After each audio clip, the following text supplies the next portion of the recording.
From the nation's capital, the Conservative Caucus presents Conservative Roundtable, an in-depth look at today's most important issues. Welcome to Conservative Roundtable. I'm Howard Phillips, Chairman of the Conservative Caucus, which sponsors this broadcast.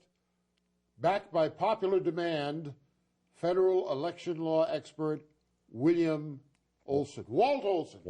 His brother is William. Walt Olson is a man of great accomplishment. He served in the federal government with the Cox Commission, which dealt with Communist China. He was involved with the Grace Commission. He was Deputy Assistant Secretary for Export Administration in the Department of Commerce. He's worked for Booz Allen Hamilton. Don't tell anyone, but he worked for the CIA. He worked on the Apollo program. This is a man of many parts. He's a military veteran. He served in the U.S. Air Force. He got an MBA from Columbia and a BA in economics from Brown. Also won in electrical engineering. And he's a good friend, and he's been an advisor to my campaign committee and has done a wonderful job. Walt, we've been talking about federal election laws. Let's go back in time. What was Buckley versus Vallejo? Well, that case, that was a 1976 case. That established one of the key things. That Buckley was Senator Jim Buckley, right? One of the finest men ever to serve in the U.S. Senate. Who was Vallejo? Clerk of the Senate? I don't recall, to tell you the truth. He was a bureaucrat. Okay. Onward. Well, anyway, that established the definition of express advocacy. Wait, what did it strike down in the federal election law amendments of '74? What did they strike down in Buckley versus Vallejo? I don't recall. What are you thinking of? Well, there were some things they did strike that were in the legislation. There were some restrictions on political participation, which they thought had gone too far. Mm-hmm. But that's so far in the past, yeah, and we're getting along in years, so we'll not call up the specifics. I've been working in this area since the early 90s, but not in '76. Well, I worked on that case, and I got to know Senator Gene McCarthy, who was with us in challenging those amendments. Now, since then, there's been a lot of action in the courts on federal election laws. Recently, there was a very important ruling involving Wisconsin right to life. Tell us about that. Well, going back a bit on that case, it was in 2004 that a C4 organization in Wisconsin. C4 is Section C4 of the Internal Revenue Code, which characterizes organizations called social welfare organizations, which are not political committees, but which are authorized to engage in policy advocacy. Correct. That organization ran a series of ads, radio and TV. Which organization? Wisconsin Right to Life. Ran ads in 2004, which encouraged Wisconsinites to contact their senators, Russ Feingold and Herb Kohl. Two liberal Democrats, including the co-sponsor of the McCain-Feingold bill. Correct. Mr. Feingold, Senator Feingold, was facing re-election that fall, and they were asking the Wisconsinites to contact them to urge them to oppose filibustering President Bush's federal judicial nominees.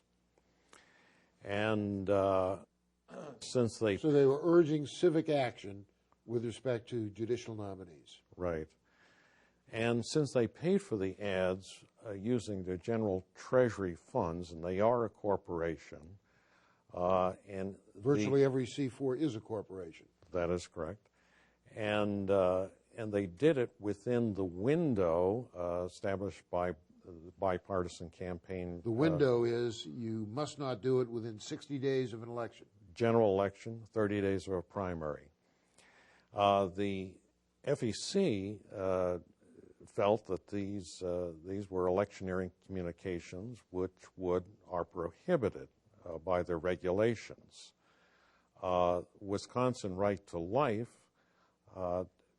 believed that they were grassroots lobbying efforts which were not precluded by McCain-Feingold or the Bipartisan Campaign Reform Act of 2002.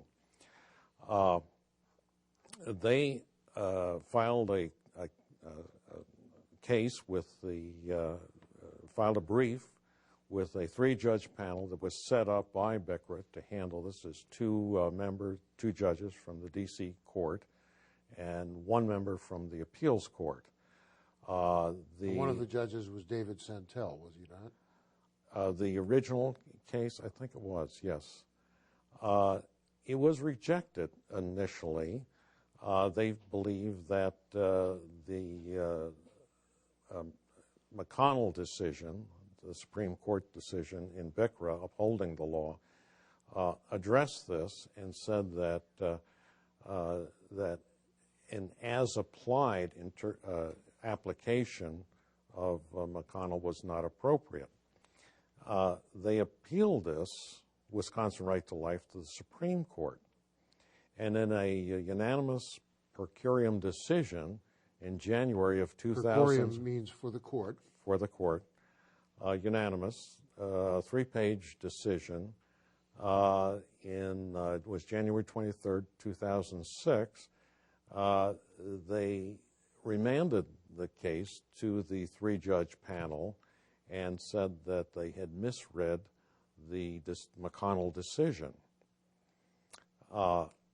Recently, in December of 2006, the 3-judge panel, in a 2-to-1 ruling, determined that the ads run by Wisconsin Right to Life were not coordinated communications, rather. That means they collaborated with a candidate in producing it. Yes, and that they were not express advocacy. Express advocacy means you advocate explicitly the election or defeat of a particular candidate. Right. They did this on a number of grounds, but they said that the fact that two federal officials were mentioned in the ads, Russ Feingold and Herb Kohl, that was one of the factors and so forth. The Dairy Queen. So on January 12th, the FEC has filed a jurisdictional statement which in effect appeals this decision to the Supreme Court. And on January 15th, this was joined by a brief filed by, or jurisdictional statement filed by the interveners in the case, which are the, round up the usual suspects, Senator John McCain, Chris Shays, Congressman Chris Shays, and Congressman Shays is Marty a left-wing Meehan. Republican from Connecticut. Marty Meehan is a left-wing Democrat from Massachusetts. They were also joined by Congresswoman Tammy Baldwin, who's a homosexual member from Wisconsin. She's a Democrat from Wisconsin. She's a lesbian Democrat from Wisconsin. Okay. They supported this as well, that it be addressed by the Supreme Court. And the appellees, the Wisconsin Right to Life, also filed on January 15th a jurisdictional statement and also asked the court to take the case. So it's not certain, but it looks like the Supreme Court will file. This is a big chink in the armor of McCain-Feingold. Yes. Some people consider it the first unraveling of McCain-Feingold, but they will probably file a notice of probable jurisdiction, the Supreme Court, and take the case. When that will be decided, we don't know. But it changes it, where we had the bright line test, the magic words of Buckley v. Vallejo, where to be express advocacy, you had to say vote for someone or vote against someone. That falls by the wayside, and the FEC is going back to a regulation that they've had in their Code of Federal Regulations since 1995, which is the reasonable person test. The Article 1, Section 1 of the Constitution says all legislative powers herein granted shall be vested in a Congress of the United States consisting of a Senate and a House of Representatives, and that provision is being violated regularly by the Federal Election Commission. Ladies and gentlemen, we have an important conversation going on. Please stay part of it.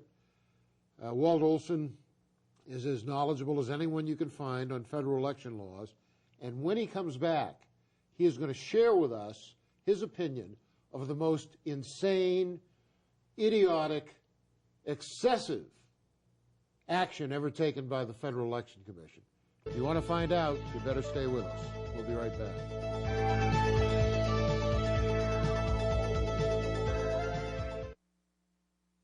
The very first clause in the Constitution, Article 1, Section 1, immediately following the preamble, asserts that all legislative powers herein granted shall be vested in a Congress of the United States consisting of a Senate and a House of Representatives. All legislative powers, that means you cannot give other entities the power to legislate, not the United Nations or the World Bank or the International Monetary Fund or the federal judiciary or regulatory agencies or federally funded private organizations. If you're going to stick to the Constitution, only the Congress can make policy, and the Conservative Caucus works to assure that Congress will more nearly conform to the Constitution. The Conservative Caucus, www.conservativeusa.org, 703-938-9626. More than the entire population of Cincinnati. More than all the men and women in the Marine Corps. More than 4 times the number of unemployed auto workers. Since 1980, over 500,000 Americans who make clothing and home fashions have lost their jobs because we don't realize the impact of buying imported goods.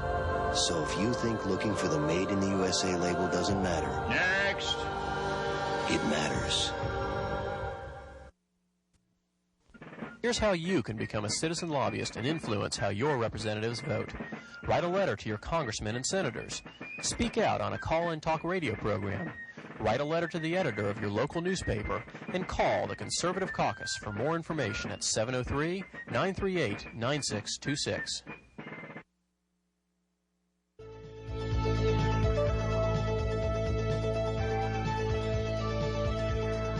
Welcome back. I'm Howard Phillips, Chairman of the Conservative Caucus, with Walt Olson, expert in federal election laws and many other things. We promised you before the break, and we're not going to fool around or leave you dangling until the end. We'll tell you right now. Walt, what was one of the most ridiculous things ever done by these federal election law bureaucrats? Well, a recent case that was reported last month in the Washington Times was a fellow by the name of Kirk Sheldermine, who's who is a NASCAR driver. NASCAR. And owns a car. And as you know, they sell advertising to sponsors. This was his car. Yes, this was his car. And he was unable to sell a space on the rear quarter panel of the car. So at the last minute, he put on a Bush Cheney 04 decal and no on one the car. paid him to do it. No one paid him to do it. He thought he had heard that President Bush was going to be at a race, NASCAR race. This was prior to the 2004 election. And he thought he'd get some publicity for his car. Well, a complaint was filed. The FEC investigated, found out that he had spent $50 to put it on his car, but they were trying to evaluate the cost of the advertising and so forth.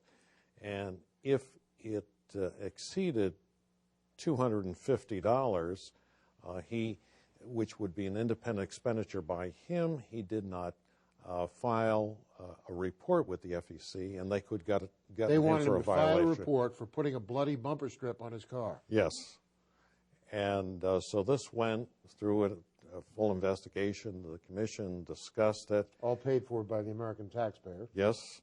And finally they decided to, they couldn't determine a value, so they just decided to send him a letter of admonishment and saying, never do this ever again. Never do it again. Never put a bumper strip on your own car. No. How many bureaucrats are employed by the FEC? Well, it's about 375. 375 people working full-time, theoretically, to restrict our First Amendment rights. Well, That's what they're paid to do. yes, indeed. Well, more recently, they're with McCain-Feingold, which the purpose of that legislation in 2002 was to prevent corruption or the appearance of corruption. But as implemented, it really is designed to limit citizen participation in the electoral process so that you can only give money to political candidates, but having a group speak on your behalf, whether it's a senior citizens group that's interested in some provision in Social Security legislation or a pro-life group or what have you that you may be a member of, they are severely restricted by the electioneering communication and other restrictions. Talk to us about recent fines that have been issued by the bureaucrats and the commissioners of the Federal Election Commission. And some of the victims were groups with which I'm in philosophical disagreement, such as MoveOn.org and their voter fund, the League of Conservation Voters, the Sierra Club. Talk about this. Well, the end of December, the FEC announced this was their greatest year for fines. They collected $6.2 million. $6.2 million in paid by fines. people for exercising their First Amendment rights. Yes, for various violations across the board, whether a report was filed late, not filed, other irregularities. To be honest, 3.8 million was the settlement with Freddie Mac with their violations of using corporate Another funds. congressionally chartered organization which Yes. Financially rapes the taxpayer every year. Yes. But three of the fines, totaling $630,000, were three groups, which you mentioned. Two on the, let's say, the left of the spectrum, MoveOn.org Voter Fund, and the League of Conservation Voters, and one group more on the right-hand side, the Swift Boat of Veterans and POWs for Truth. These are the people who took on John Kerry. Yes. All three organizations had run ads in the 2004 campaign, and they were charged with not registering with the Federal Election Commission and they argued we're not filing political reports. committees. Why should we register? That's correct. It is unfortunate that they decided not to go into court. Why did they choose not to fight back? Well, I do not know, but I think for many of these organizations, the costs of prolonged litigation is substantial. And I suspect this was also the case with the earlier, the settlement with the Sierra Club, which was announced in November 2006. They agreed to pay a $28,000 fine for some brochures they had passed out during the 2004 election in Florida, which rated three different environmental issues, and it looked at President Bush, Senator Kerry, and the two candidates for Senate in Florida.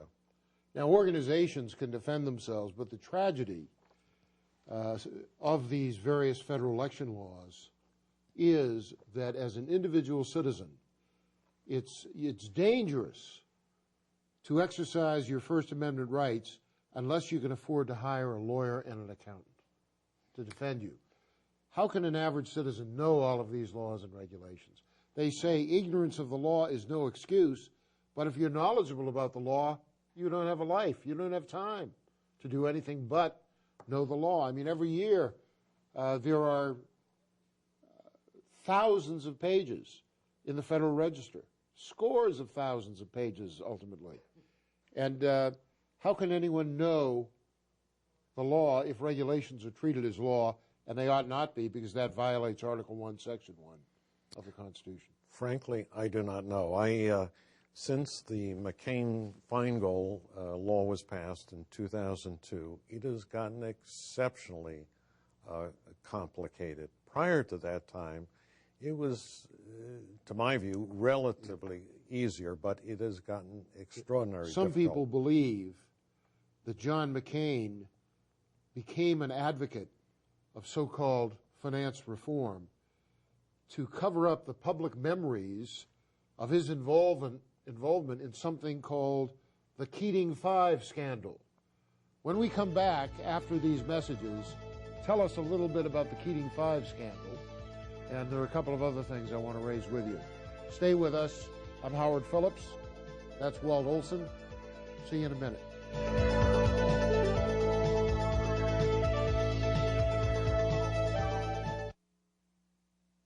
There are many conservative organizations, but the Conservative Caucus is unique in that our standard for evaluating public policy is the Constitution of the United States. Our goal is to advocate policies which conform to what the Constitution stipulates and to oppose those which undermine the Constitution. It's clear that the federal government has only those powers which are provided in the Constitution, which were initially delegated by the states to the federal government, or which were subsequently added by amendment. If we adhered to that principle, your taxes would be lower and your liberties would be more secure. The Conservative Caucus, www.conservativeusa.org or 703-938-9626. Here's how you can become a citizen lobbyist and influence how your representatives vote. Write a letter to your congressmen and senators. Speak out on a call-in talk radio program. Write a letter to the editor of your local newspaper and call the Conservative Caucus for more information at 703-938-9626. Come on, you're going to tell me that buying one imported towel is going to cost someone their job? Ever tried shopping for clothes with a 4-year-old? I can't be looking for where the stuff is made. Since 1980, nearly 500,000 Americans who make apparel and home fashions have lost their jobs, even though the quality of our products is second to none, which makes you wonder if it's foreign competition that's hurting us. So the shirt's imported. Who's it going to hurt? Or if it's us that's hurting us. Buy American, and Americans work. I'm Howard Phillips, chairman of the Conservative Caucus, which sponsored this program. We hope you'll watch Conservative Roundtable on a regular basis. If you're interested in the topics we discuss on Conservative Roundtable, check out the website of the Conservative Caucus, www.conservativeusa.org. If you want to contact us, you can do so by fax, 703-281-4108, or you can use snail mail. TCC, that stands for the Conservative Caucus, 450 Maple Avenue East, Vienna, Virginia, 22182. Please remember Virginia. Some people mistakenly send it to Vienna, Austria. It's a long time before we get that. Now, we've been talking about the federal election laws with Walt Olson. And Walt, it seems to me that one of the biggest elements of unfairness involving the federal election laws is that you can escape these onerous regulations if you own a newspaper. In other words, there's no limit on what a newspaper can do to aid or oppose a candidate for federal office. They can denounce someone with whom they disagree. They can praise someone with whom they agree. What constitutes a newspaper to qualify, which would qualify for this exemption? Well, the Bipartisan Campaign Reform Act of 2002 is the first time that there was a specific media exemption given to newspapers, TV stations, broadcast So big media has free speech, but we don't. Yes. Yes, on electioneering communication. They can say whatever they want as long as that it's not owned by a political party, the station, the newspaper, and so forth. It can be owned by people who support a political party.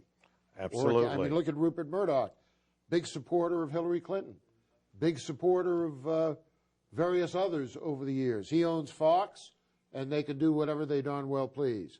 Ted Turner owned CNN. He could do whatever he darn well pleased. But we are denied our rights. Walt Olson, thank you for giving us your time. If people want to get hold of Walt Olson, how do they do it? Well, I have offices in McLean, Virginia. My phone number is 703-356-6919. My website is, my email address is walterolson@mindspring.com. walterolson@mindspring.com. You could not get a better advisor on federal election laws than Walt Olson.